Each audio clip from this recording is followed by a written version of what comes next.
Hey, what is up, everybody? How y'all doing? Welcome to the Monster Design Workshop. It's Thursday. How is everybody? Welcome. Hey, Vaughn. Yes, that was my very hokey Addams Family pun. Vaughn says, the thing is, crawling claws are awesome. I agree. That's what we're talking about today, about how awesome a crawling claw is, and more importantly, how awesome a crawling claw could be. Am I right? Yeah, what's going on, everybody? It's been a bit of a weird one for me today. My sleep schedule's kind of messed up, as it tends to be. So I was up really late last night working, and then went to bed and woke up like maybe an hour ago. And so I did a quick shower and get ready to do the stream. Yeah, what's going on, folks? So if you've not tuned in before, this is a monster workshop stream where we take a monster from the 5th edition monster manual and we redesign it to make it a little bit more dynamic, a little more engaging, and to really like heighten what makes the monster cool. There's a whole bunch of them. They are tied to a podcast that I run called Monster of the Week that is currently on hiatus. What's up, Hunter? How you doing? Thanks for coming. That is currently on hiatus. Here, I'm going to move my chat over here so I can keep looking up at you guys. But we have just finished up, we are through the C section of the Monster Manual, and we are about to head into the D's starting in April. But in the meantime, we've got a lot of these streams to catch up on. We have a couple more monsters we need to talk about, and we just did the Coatl last week. So if you check out our Patreon, you can find the Coatl there. But this week, we are talking about the Crawling Claw, which is a, yeah, it's a really interesting monster. I did not realize it had the pedigree that it does have, but it has actually been around for, I think, since 2nd edition. So it's, which kind of makes sense. I think it's, the Crawling Claw is a very, like, fundamental, almost elemental monster. There's something about making a monster based on a human body part. The Claw. What's up, Shadowrunner? There's something about making a monster like based on a human body part that makes it like I mean, body horror, yes, but hey, what's going on, Nuker Wolf? Been moving during the day and work at night, so yeah, I get the lack of sleep. Oof, I have been there. Sorry, I hope your move goes well. I know Vaughn is working on a move as well. A lot of moving going on in the world right now. But yeah, so the trick with the Crawling Claw, what I think makes it interesting is that because it's like a part of the human body, that makes it so much more frightening to encounter because you kind of understand what a hand can do and like what a hand is. It's not like, you know, you say a Coatl, and then you have to kind of imagine this gigantic feathered snake. Like you've never seen one of those before. But a hand is a very, like, understandable, reasonable thing that now is being, like, twisted and perverted into this monster. Particularly doing things that, like, hands can't really do, like crawling around and climbing on walls and leaping off and things like that, right? So I think that's one of the reasons the Crawling Claw is such an evocative, interesting monster. The trouble is, it's not a very well-designed monster, and that's what we're going to talk about here today. So I've got 3 issues that three things I take issue with the Crawling Claw, and then we will talk about potential fixes for them, and then we will not only amend the Crawling Claw, we will also design at least one additional monster that kind of goes along with the Crawling Claw. Oh, shoot, that was something I was going to do on D&D Beyond. I could maybe do it right now, but it would slow the stream down just a little bit. Yeah. Here's what I'm gonna do. There's one little thing I should get prepped before we get started. I'm gonna take like 2 minutes. I'm gonna turn off the camera and mute for like 2 minutes. I will get this thing figured out, and then we'll be right back. So I want to make sure we have that ready for the stream. And if I try to do it on the stream, it's gonna slow everything way down. So 2 minutes, everybody. Nobody go anywhere. And we will be right back. Let me just go like this.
Ridiculous. Thank you, Hunter. Sorry about that.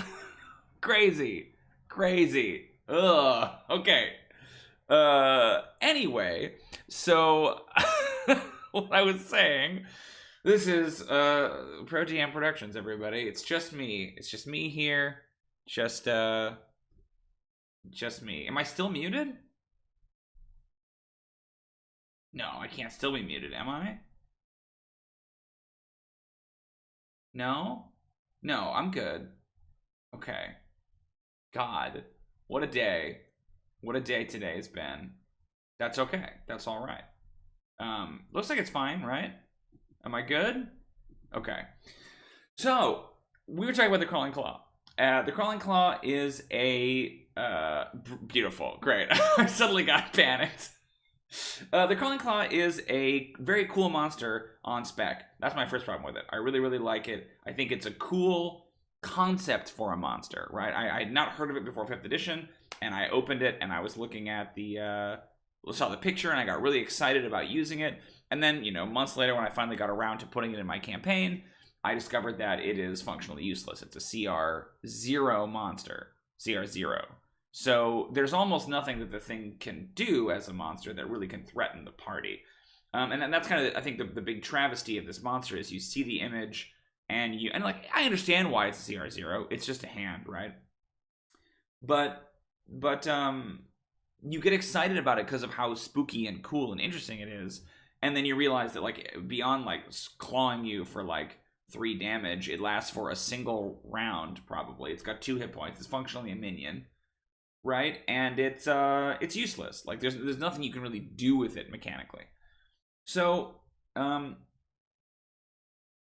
trick, though, is that, I'm not opposed to there being CR0 monsters, right? I think that's a cool idea. And Nuka Wolf says way too weak by itself. And I agree. I think you could definitely pair it with other monsters. But I think there is something interesting about the idea of it as its own encounter. Maybe not it on its own, right? But an encounter centered around the Crawling Claw. You could do 10 of them. But even then, that's so much upkeep, right? And a small minion encounter like that. Pretty blah. Ooh, Nuka Wolf says need some magic rings or something. That's a cool idea. So my solution was to design some alternate, slightly more powerful versions of the Crawling Claw. We are also going to give the Crawling Claw a little bit more power in and of itself, while still keeping it functionally a CR0. But I wanted to basically come up with a couple of alternate versions. And we're going to do one of those versions here today. And that is we're going to do a swarm of Crawling Claws. This actually was one of I think it appeared in 3rd edition. And there's some really cool mechanics that they have in the 3rd edition version of it that feel much more like 4th edition mechanics. And so I wanted to play with that for sure. The idea of all of them crawling all over you and grabbing you and restraining you, that's very creepy to me. Hunter Fox says, what if we had a giant's crawling hand? And that's actually cool too. 4th edition played a lot with this. 4th edition even had a dragon's claw that crawled around, which is kind of cool, but also sort of yeah, I don't know, a little silly. They had a crawling gauntlet as well, which was a crawling claw basically in a gauntlet, like a suit of armor, which cool-ish. I feel like it's right on that line between being cool and silly. So I think a giant's crawling hand could be cool, but I think it's also very conditional. The context into which you would encounter a giant hand is pretty tough. Yeah, there is an MTG card that I think that's a swarm of crawling claws. So definitely I'm into that. There's some cool mechanics that we're going to talk about in just a little bit. Yeah, Vaughn's already onto it. The swarm should have some grasping action that allows the swarm to restrain or damage PCs. Yeah, definitely. And we're even going to talk about the crawling claw having something like that. My old variants included rolling heads and wandering feet. Rolling heads is really gruesome and weird. Oh no. It's all these different body parts all rolling together. And then the other thing 4th edition had that I actually thought was a pretty cool idea was a lich claw. So probably it's not necessarily the hand of a lich, but it is the undead hand of a spellcaster, right? And so I love the notion of a crawling claw who can cast spells, but specifically only spells that just have somatic components. Right, so that was the thing I went and I did just a second ago. Was I went into D&D Beyond and I made a list of all of the spells that are just somatic spells, and we can see which ones the Crawling Claw, the Lich Claw might be able to cast. Ooh, maybe it's a Casting Claw. Oh, I love Casting Claw. Absolutely. Casting Claw. Great. So that's one thing we're going to do. We're going to try to design some alternate versions of the claw to make them more interesting. But my next problem deals with the claw itself as a monster. Like, if you are just going to use it either, you know, with other creatures, you know, sort of as like a minion, or potentially as a monster in its own right. One of my big sticking points in the podcast is that I want every monster in 5th edition, every monster in D&D, to have its own unique power, right? I wanted to have something that is specific and unique to just this monster that nobody else has, right? So I want to play with the notion that the Crawling Claw can basically pull this ability back from 3rd edition that was this distraction power. I believe in 3rd edition it was a power that was exclusive to the swarm of claws, but the way it worked is that, like, while you were being grabbed by the swarm, you had disadvantage on your concentration checks, which was a skill back in 3rd edition, right? Even though it disappeared in 4th.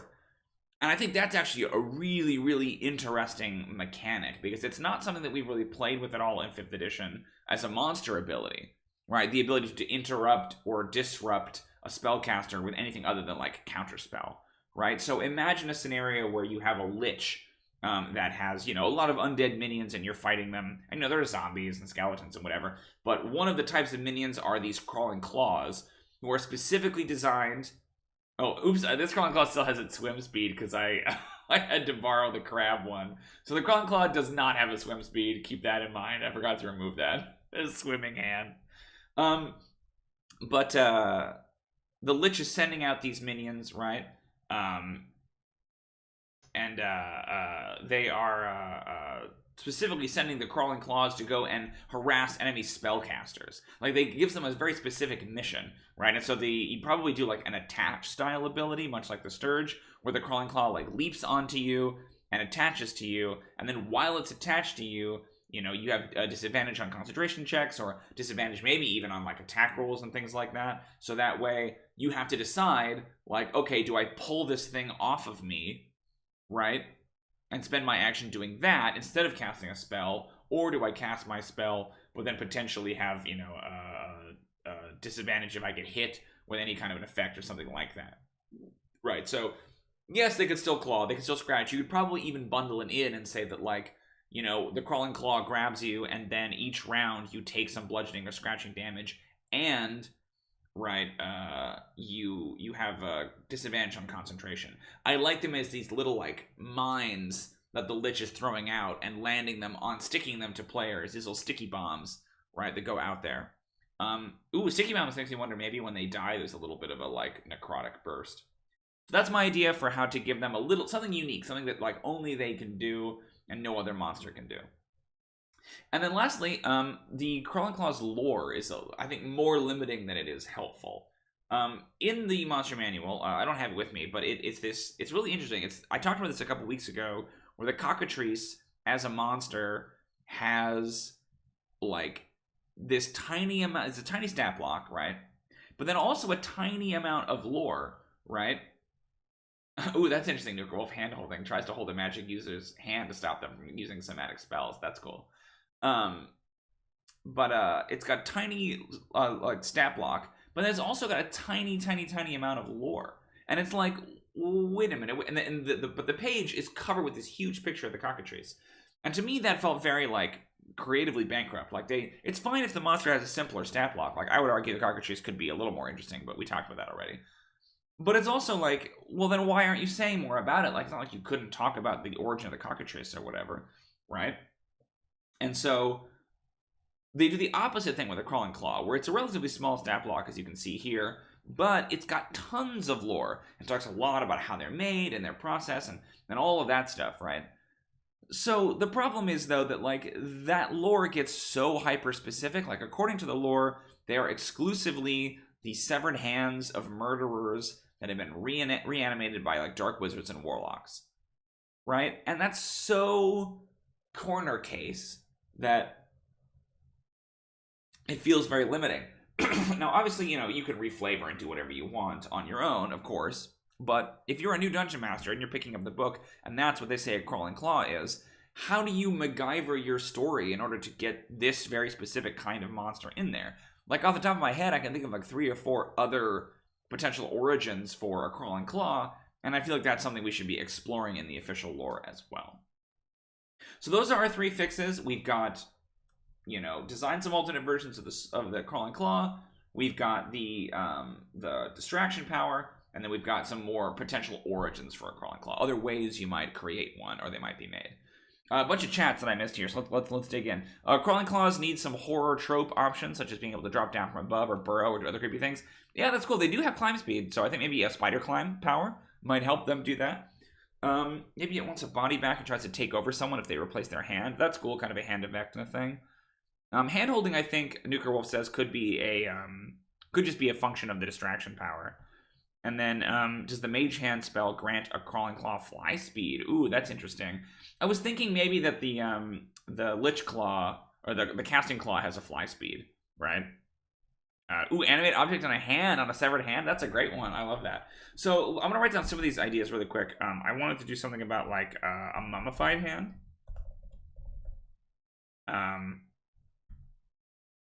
Mummified hand is an option. Animate object on a severed hand. That's cool. And I like the idea of like a revenant's hand if the rest of the body is destroyed. Like the revenant still, the hand still kind of goes out to try to fulfill its final, you know, objective. Great. Let me check my list of spells here. Hopefully this doesn't slow down Roll20 too much. It's crazy to me that Mage Hand is not... The Mage Hand is not a somatic only. So this is the list of all the somatic only spells. Most of them are pretty meh. Encode Thoughts, Illusory Dragon, Kinetic Jaunt, Mental Prison. Ooh, Mind Spike is interesting. Mislead, Mold Earth, Primal Savagery, Psychic Scream. Psychic Scream is just... It's just somatic. Interesting. Shape Water, Thunderclap. Ooh, Thunderclap is cool. What is the sound of one hand thunderclapping? Okay, but we're gonna do this in a little bit. What I want to start with is I want to go to kind of problem 2 and start with just redesigning the claw. Vaughn says there's a chance to link the Chill Touch spell with Crawling Claw as well. That's interesting. Yeah, Chill Touch. So let's go over here to TetraCube. This is a website called TetraCube, everybody. It's really cool. I like it. You can use it to design monster stat blocks. And we are going to tweak our Crawling Claw to make it a little bit more interesting of a monster. So let's remove the swim speed, because that was a mistake on my part. Whoopsie daisy. There we go. So it's got 20-foot speed. So it's got 13 armor class, 2 hit points. I think that's all fine. I actually think it's got 12 armor class in the actual book. So let's say that it has no natural armor bonus. Yeah. None. There we go. It's got 20-foot speed. It climbs 30 feet, or climbs 20 feet. It's got 13 strength, 14 dexterity, 11 con, 5 intelligence, 10 wisdom, and 4 charisma. 5 intelligence is actually surprisingly intelligent for just a severed hand. It is immune to poison. It's immune to charmed, exhaustion, and poisoned. It's got 30-foot blind sight. It understands common but can't speak, and it scores CR0. So I liked Vaughn's idea of Spider Climb. So let's put, I think Spider Climb is kind of a no-brainer. Spider Climb, use preset, and add ability. I think we can keep turn immunity. I think that's totally fine. I don't love or hate it, but I think it's good, especially if you're going to do like a swarm of them or like a bunch of minions. I think that works well. Yeah, I always thought that was interesting, Vaughn. Chill Touch does necrotic damage. So that's what I assumed you were referencing when you said Cold Touch. Yeah, because I think the conceit is that it's like a necrotic spell, but I do believe that Chill Touch. I don't think I've ever seen a player not be confused by that. I feel like it should be called like Ghoul Touch or something like that, you know? Otherwise, if it was Ghoul Touch, it would paralyze you. But yeah, that's one of the weird things about Chill Touch. So we've got Turn Immunity and Spider Climb, and then I want to do Distract. No, we'll leave the Claw.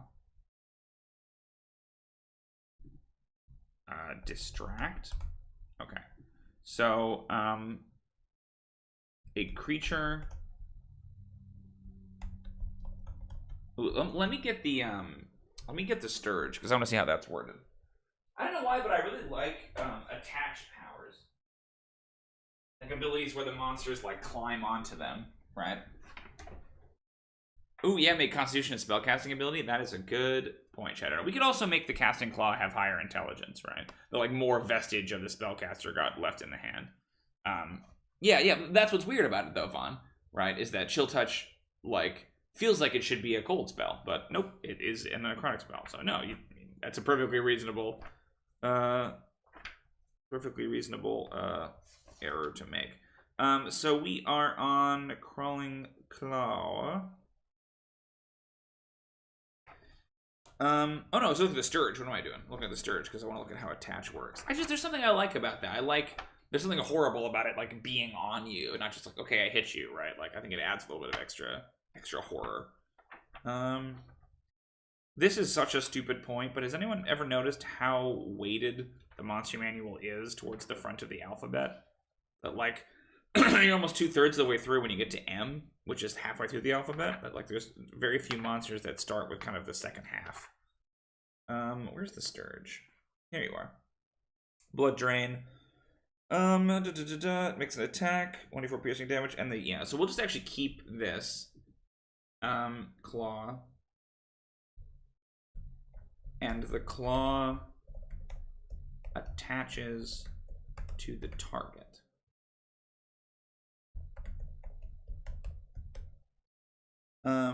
Ooh, yeah, so here's what we'll do. Let me put this over here so I can read it. Okay. Claw attaches to the target. While attached, the Claw doesn't attack. Instead... Oh, yeah, let's go. Oh, Sacred Flame is the other really good example of that, Chandler. Yeah, you're exactly right. Where I get a lot of young players or new players that think that that's fire damage, and it's not. It's just radiance. Okay. The Claw attaches to the target. While attached, the Claw doesn't attack.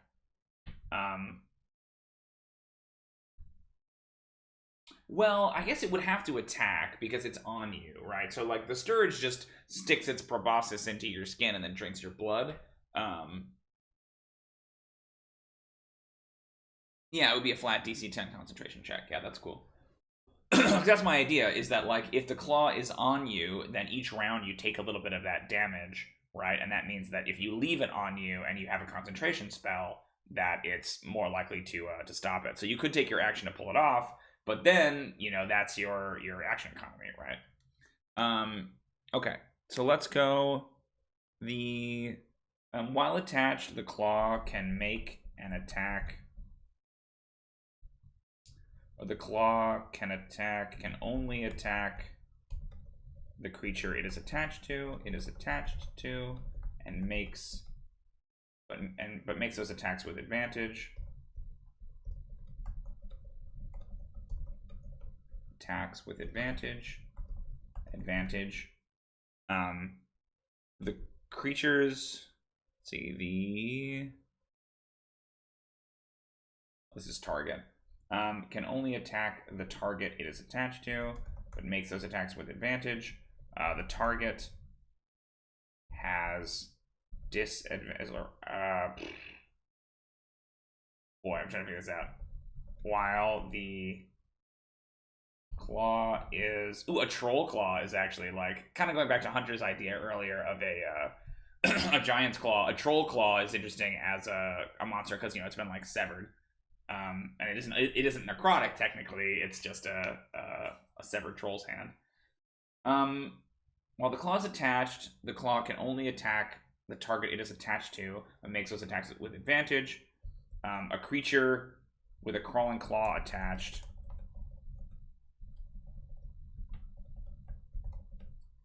must or has disadvantage, advantage on all concentration checks. Is concentration capitalized in 5e? Like in that sense? Because it's not a skill. And then as the crawling claw can detach itself. The claw can detach itself. By spending 5 feet of its movement. A creature, including the target, can use its action to detach the claw. Yeah, there we go. So add action. Oh, they do. That's right. That's right, Shadow. Okay, I forgot about that. So it's a little bit longer of a stat block, but I think it's a much more interesting monster. Oh, we're gonna reverse these. I have a weird thing about all the monster abilities being alphabetical. Okay. Claw, melee attack, +3 to hit. 1d4 + 1 bludgeoning or slashing damage, claw's choice, and the claw attaches to the target. While attached, the claw can only attack the target it is attached to, but makes those attacks with advantage. A creature with a crawling claw attached has disadvantage on all concentration checks. The claw can detach itself by spending... Ooh, no, I think it'd be disadvantage on all constitution saves made to... Yeah, that's what it is. On all constitution saves. Saving throws. Meant to... Yeah, thank you, Shadowrunner. Meant to retain concentration on their spells. Really? You think so? I don't think they will. Because I think if they don't have it, that like... So Vaughn says, I don't think you need disadvantage on concentration checks. Eventually, PCs will fail that check without the penalty. But I think like if the claw jumps on them, the claw has to hit again with only a +3. It's got advantage, sure, but if you've got a claw on you and you've got 12 armor class, right? Like I guess with advantage, most likely the claw's gonna hit that, right? But the DC is only 10. It's relatively low. I kind of think you do need disadvantage on it because that's the only thing that makes them scary. Otherwise, it's 1d4 damage and it's nothing, right? Like, I kind of think you do need the disadvantage. Because that's why you'd be frightened of them. When you lose concentration, like, oh, shoot, kill those things. I don't know. Because I think otherwise it's so neutered, right? What do the rest of you guys think? Do you agree with Vaughn? Do you think, like... Because I don't think it's an unreasonable position. I'm just trying to wonder if that makes it too useless. If that's still too far into the useless category. But I guess even adding the attach thing makes them a little bit nastier, right? And if you go too far, giving them too many abilities, then they kind of like run the risk of becoming like a CR1. What do the rest of you guys think? Do you think it should be disadvantage on the concentration, or should just leave it? Because I just worry that people like honestly might even forget about it, right? Like what I like about putting it in there is that it calls it out specifically, that this is the function of the crawling claw. If you don't leave it in, then it's just kind of like a Sturge thing, right? Where it just attaches to you, and that's bad. I think like I like putting it in with like mentioning concentration in there to kind of clue you in as a dungeon master that this is the function of the monster. No, it is not a solo monster. I don't believe so. I mean, I think you could ratchet up the difficulty a little bit to make it more functional that way, but definitely not solo. It's got 2 hit points, right? And you definitely pair it with other stuff. That's the conceit, is that the Lich sends them out, right? That this is a monster you can still use at higher levels because it has this function where it can like shut down concentration spells. I'm gonna leave it, but I think your point is well taken. Like I think that's a very reasonable interpretation.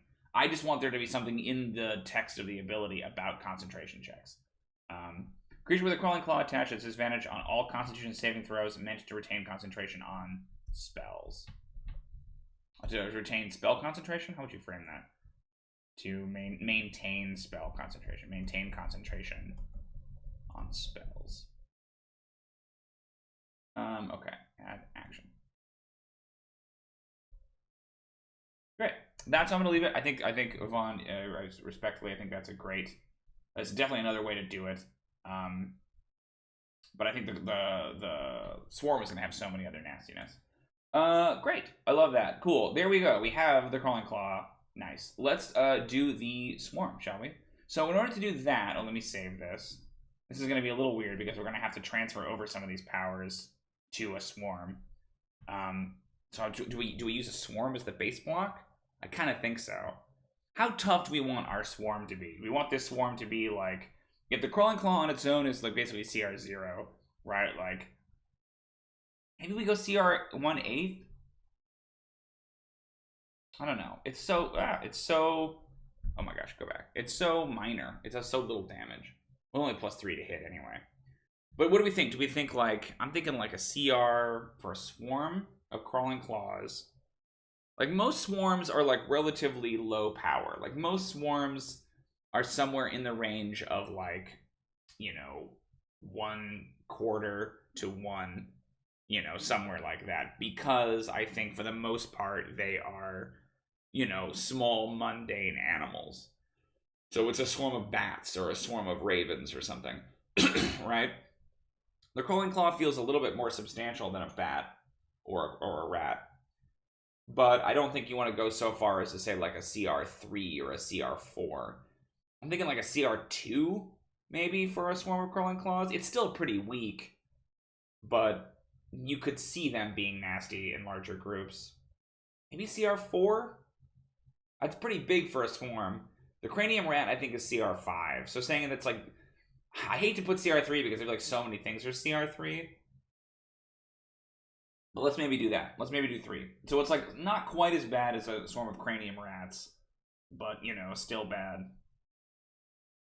Okay, so let's go swarm of, go rats. I feel like rats is closest. Use the preset. Okay. Swarm of crawling claws. Crawling claws. It is a size.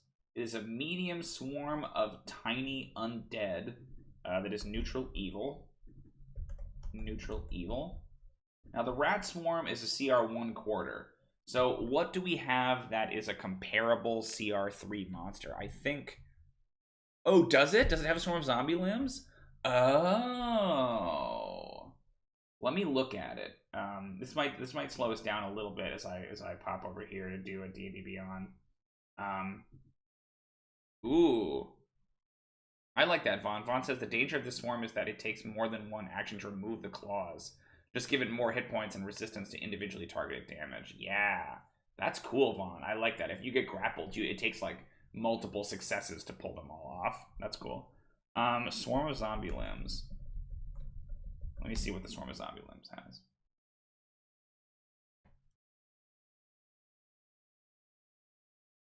Undead mass attack. Ooh, that's cool. What's the CR here? CR1, okay. I mean, this is basically what we're talking about, right? So it's got swarm. It's got unusual nature. It's got multi-attack. So undead mass. One target in the swarm space. 1d6 plus 2 bludgeoning, or 1d4 plus 2 bludgeoning damage if the swarm has half of its hit points or fewer, sure. And then grasping limbs. One creature in the swarm space. 7 necrotic damage, and the creature must succeed on a DC strength saving throw to be restrained. It can repeat the saving throw at the end of each turn, taking 2d6 necrotic damage on a failed save. Yeah, it's also kind of a little boring, right? It's kind of a little dull. We can do better. It's cool that it exists, but we can do better than that. Okay, Swarm of Crawling Claws. Let's just do our version. It's cool that that's out there, but I wanna get ours. I really like Vaughn's idea that it takes multiple checks to remove the claws. That's awesome. So let me find another CR3 monster to get a comparable for hit points. Funny, of course, I just said, like, I don't know why are there so many CR3 monsters. Now I can't even think of another one. It's the Ankeg CR3? I think it might be CR2. CR3. CR3 Bugbear Chief. Okay. That's got 65 hit points. with a decent con. So if we say that this thing is if we say that this thing is a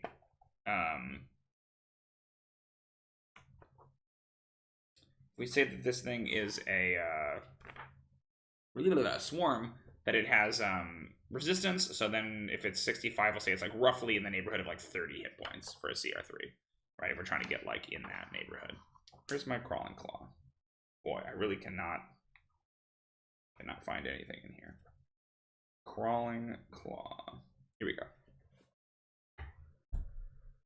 Okay, crawling claw.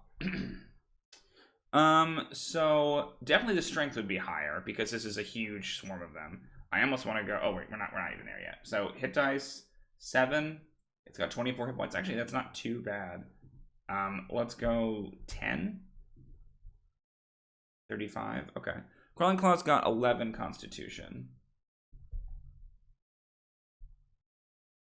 45 is too much. So let's go to 8. 8 hit dice. 36. Yeah, that's pretty good. Okay, so let's give it better. Yeah, it's got 20-foot speed. It's got 20-foot climb speed as well. I'm going to give it 16 strength. You know, it's a big swarm. I mean, we can look at the zombies. What do the zombies have for strength? They have 14. So yeah, let's go 14. I think 14 is fine. 16 seems pretty strong if they're just hands. So 14 there. They've got 14 dexterity. I think we can keep that. 11 con, I think is fine. Intelligence is 5. Wisdom is 10, and charisma is 4. Okay, cool. So as a swarm, they're resistant to bludgeoning, piercing, slashing, and charmed, frightened, grappled, paralyzed, petrified, prone, restrained. All that stuff is still good. Let's check the zombie. Is there anything there I'm missing? No, that's all good. Okay. Great. Still, it's keen smell. We'll keep the swarm ability. The swarm can occupy another creature's space and vice versa, and the swarm can move through any opening large enough for a tiny undead, or tiny hand, tiny claw. The swarm can't regain hit points or gain temporary hit points. That's all well and good.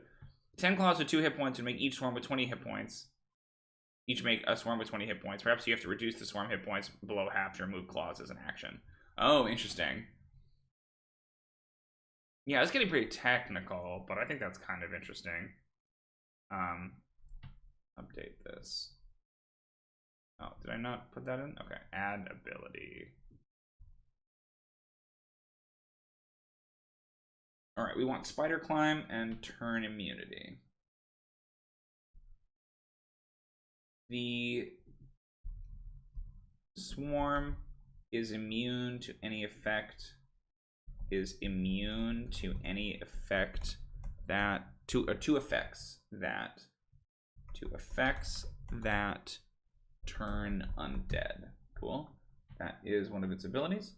And then spider climb as well. Reset. The swarm can climb difficult surfaces, moving upside down on ceilings, blah, blah, blah. Okay. Spider climb. That would go above swarm for being alphabetical. Okay, so let's see. Oh, I wanted to add a thing. One of the cool powers that the 3rd edition Swarm Crawling Claws had is that it dealt like extra damage to prone targets, which I think is a pretty cool power. So let's go Overwhelm.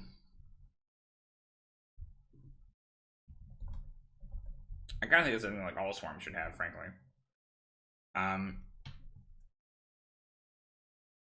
Ooh, that's cool. Do we want, if a target dies from this necrotic damage, insert undead transformation option? That's kind of cool. Their hand detaches and joins the swarm. I like that. The swarm deals double damage. Is it so? How does Siege Monster phrase that? Double damage against, double damage to prone targets.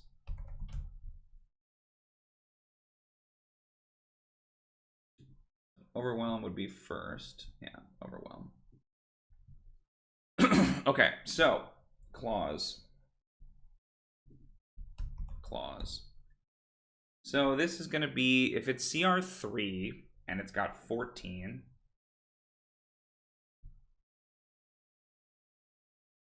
Ooh, athletics. Yeah, I like athletics. If they're going to be grappling.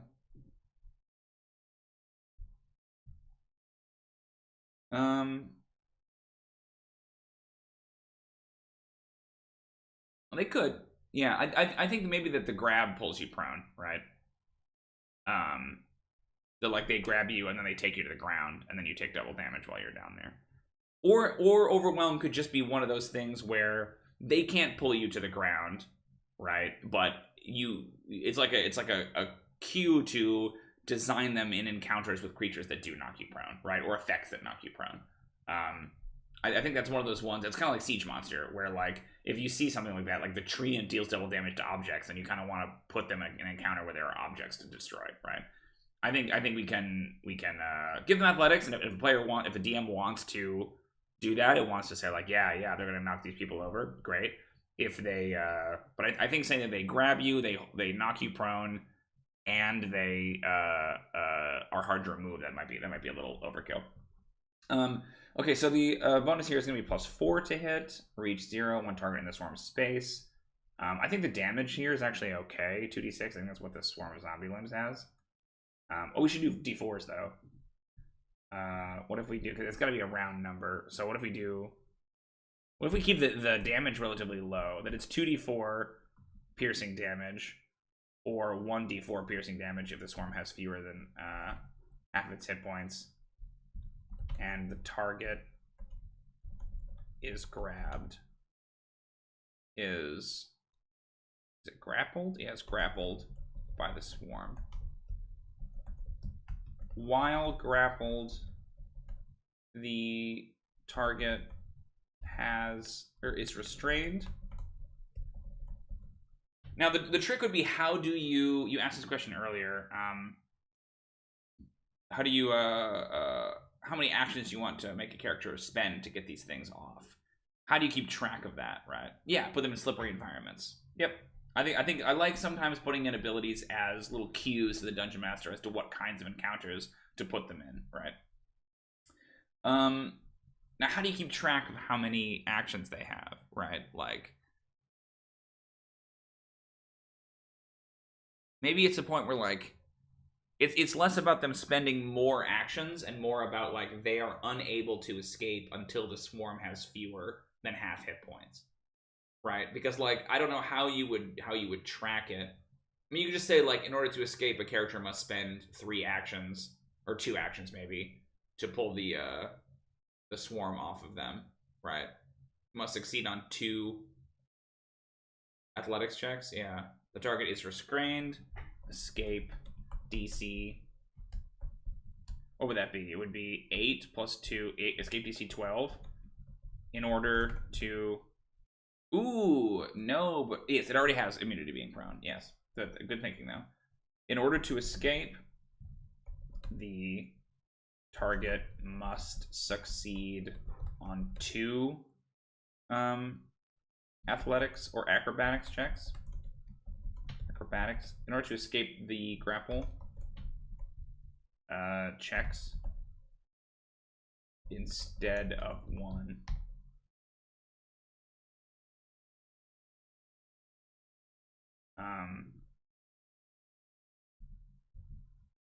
A creature that begins their turn grappled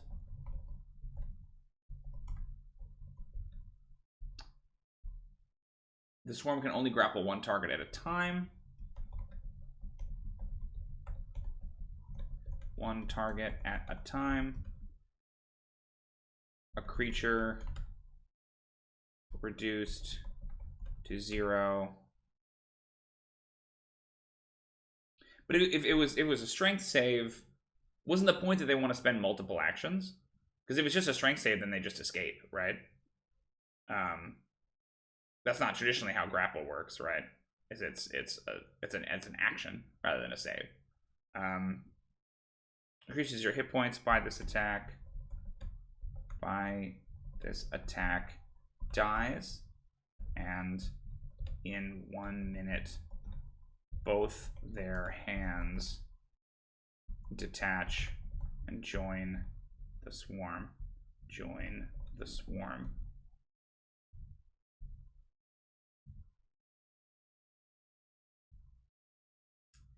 Okay, so add action. That's clause. Let's look at how it reads right now.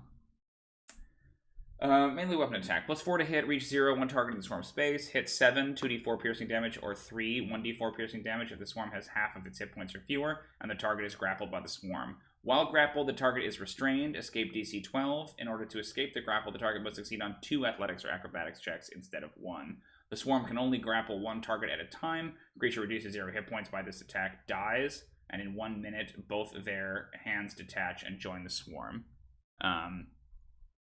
Is the damage too low? I think we can go to 44. I really do think that. 4d4 piercing. Which becomes 8d4 if they're prone. That's really nasty. Is that too nasty?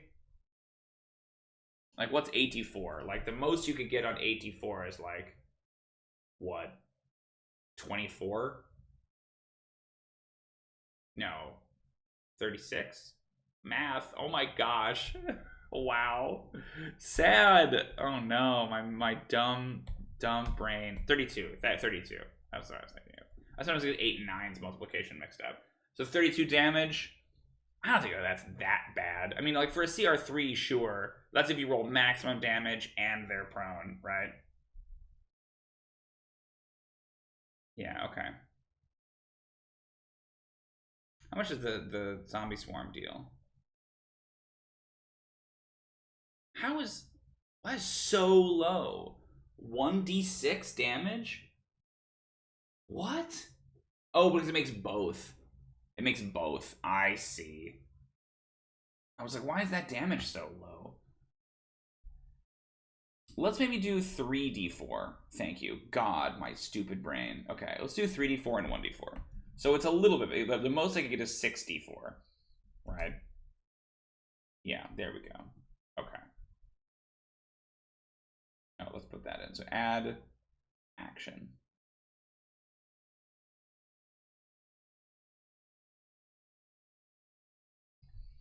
Okay, yeah, there's the swarm of crawling claws. So, you know, it's similar to the zombified limbs, but I like that it's our version of it. I think it's a little bit more interesting. Oh, we gotta put in the concentration thing.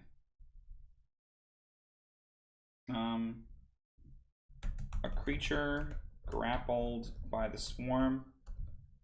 Ooh, automatically fails? No, that's too powerful. Has disadvantage on their concentration check. Well, yeah. On constitution saves. Saving throws. To maintain concentration on spells. There we go. Add action. Update stat block. Yeah, that's true. That's true. So I think 3d4 is a little better, right, than 44, because the most then you could get would be 24 if they're prone and they roll maximum damage, right? Because it'd be 6d4. So 24 damage, and then, you know, you need 50 some damage. You need 50 some hit points. So like getting, but I think it makes sense. But I also think you could say that another character could come in, right? That, like, it's kind of like the Sturge. Like, I don't know if this is actually mechanically how it works, but I always rule that another character can break a grapple if they come in and make an athletics check. So if you go down, like if you're prone and then these things crawl over you, you can spend your action to throw them off. And it's a relatively low DC. It's DC 12, right? So you can spend your action to throw someone off, and another character can come to your rescue if you're really in danger. So, yeah, I don't think it's too bad, but that's a good thing to keep in mind, Vaughn. Okay, cool. Let's save that, and then let's view image. Cool. So that's that. For the casting claw, I think I just want to look at this list of spells and make a list of good ones. I know Mage Hand isn't. It really should be. I can't believe that Mage Hand has verbal components. That's very silly to me. But let me look here.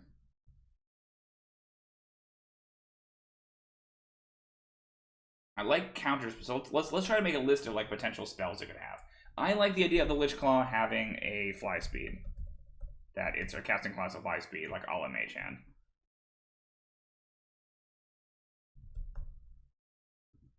Cool. Thank you for doing the math on that, Shadowrunner. Yeah, so average, if you're down for 2 rounds, you can 30 damage from one of those things. So it's bad. You should be worried about it. But a 3rd level character can take 30 damage. Maybe not a 3rd level wizard, but... okay, so Catapult is kind of interesting. That it, like, flicks stuff at you. Beast sense absorb elements are bad. Can you throw something with control flames? No. Dumb. I like Counterspell. I like Catapult. Fly speed. Spells. Counterspell. Catapult.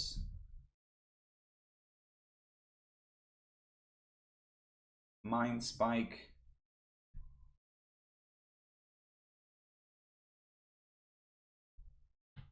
Mind Spike. Thunderclap.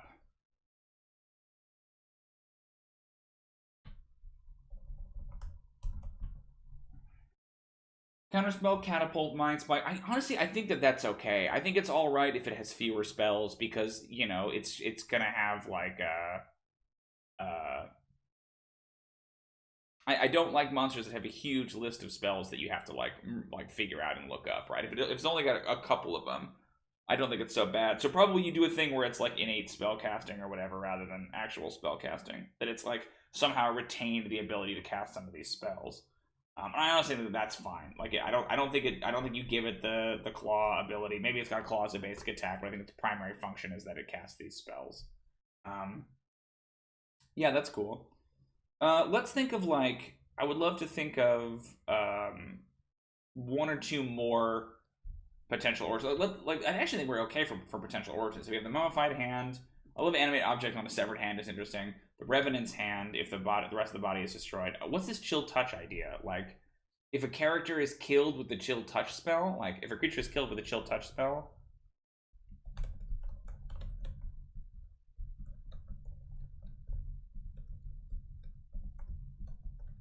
causes their hand to animate, transform into a crawling claw.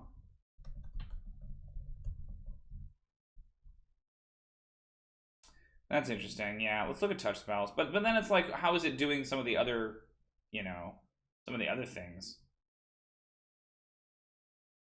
Primal Savagery, I guess, is kind of cool. Oh, I didn't want to go to the spell. I just wanted to look at it. Let's look at touch spells. You're right. Chill Touch is kind of interesting for sure.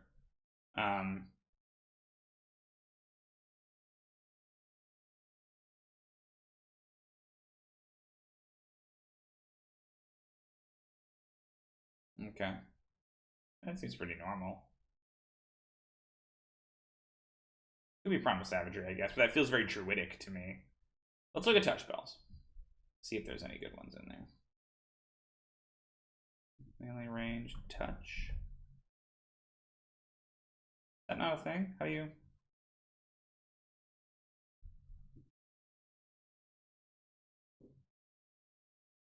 Is it range?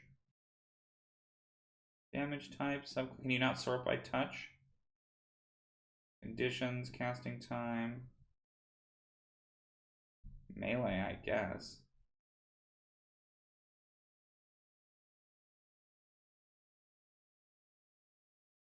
But I feel like that's not gonna be everything. There's gonna be so many things there that's like Booming Blade and Faithful Hound and shit, right? Like, how do you filter by touch spells? Is that a damage type, components, source, concentration, ritual, subclass?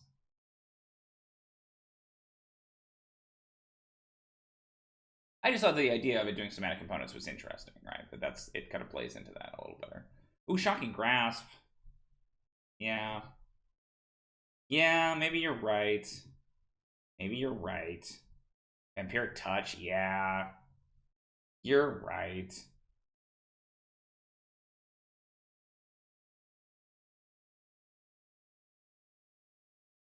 Wait, that's it? Those are all the melee spells? Because I don't even think Chill Touch is a touch spell. You know what I mean? Oh, maybe Touch is here. No. Like, Chill Touch. I think it's ranged. Yeah, you create a ghostly skeletal hand in space of a creature in the space of a creature within range. It's not touch. It's 120 foot range. Yeah. Like you're totally right. It should be. But so there are a couple in here I like. I like Counterspell. I like Thunderclap. I think we can put Vampiric Touch on there. I think maybe we give it a Chill Touch like ability. Chill Touch is not a touch spell. Isn't that crazy? I agree it should be. It's in the name, but it's not. Shocking Grasp I like, but I think Inflict Wounds is good. Isn't that nuts? I think that's weird. Inflict Wounds I like as kind of a touch thing. Wow, surprisingly few melee spells. So let's go. I don't mind it though. So Chill Touch. Let's do Vampiric Touch, because like if the conceit is that the Casting Claw is a wizard's hand, then I probably want to avoid anything that's like very obviously a cleric spell like Inflict Wounds, right? Which is Inflict Wounds gonna a wizard cast that? I don't think so. No. Chill Touch, Vampiric Touch, Counterspell. I like some of them that are a little sillier. Like I like the Catapult as like a flick, and Counterspell, right? I like giving a Counterspell, because I think that makes it like you really hate this goddamn thing. But otherwise, of these melee ones, there's nothing that I'm really seeing. I'm trying to think of like, are there any other spells that include the word hand? You know, like Big B's hand. But I feel like a hand making another bigger hand is a little confusing, right? Really nothing, really. Oh shit, that's not a melee spell. Okay. I was like, nothing is called hand, not Big B's hand. Are you sure? Arcane Hand. Burning Hands is good too.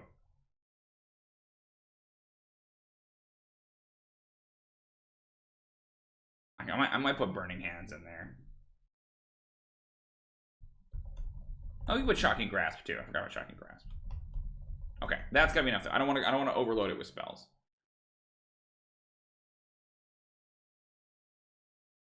Yeah. Okay. I love it. Excellent. So I think then, y'all, it is 3 o'clock. It's only about an hour, but I think that is our stream today. We have our 2 new versions. I'm gonna make the Lich Claw on my own. So that way it's exclusive to Patreon. But we have the Crawling Claw and the Crawling Claw Swarm. We added in the new abilities. We talked about the distraction and concentration and things like that, and we devised very roughly 4 potential new origins for the Crawling Claw, and I think that they are all great. Yeah, this has been a fun one. This is an interesting monster. I'm curious to see. Like, I like that it's got all these little kind of side iterations, right? The monster itself, we didn't want to really spoil. Ooh, Harm, but Harm is so powerful though. Harm is like crazy powerful, isn't it?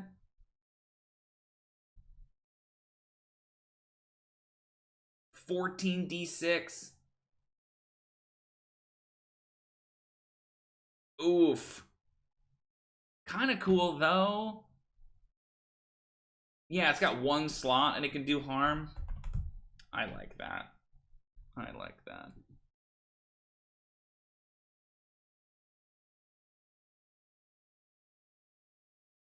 Oh, this is really nasty though. Oh boy. Oh dear. Okay. Well, yeah, I'll look at it. Great. That is the Crawling Claw episode, everybody. Thank you so much for coming. We will be back on Sunday, actually. I won't be able to stream Sea of Thieves on Saturday because I've got 2 games I'm working on. But Sunday in the evening, we are running a world building stream, believe it or not. It is not going to be Dwarven focused, but it will be based in Ondune, my sort of Black Company, Chain of Acheron mercenary company campaign. Has just completed a recent like big story arc.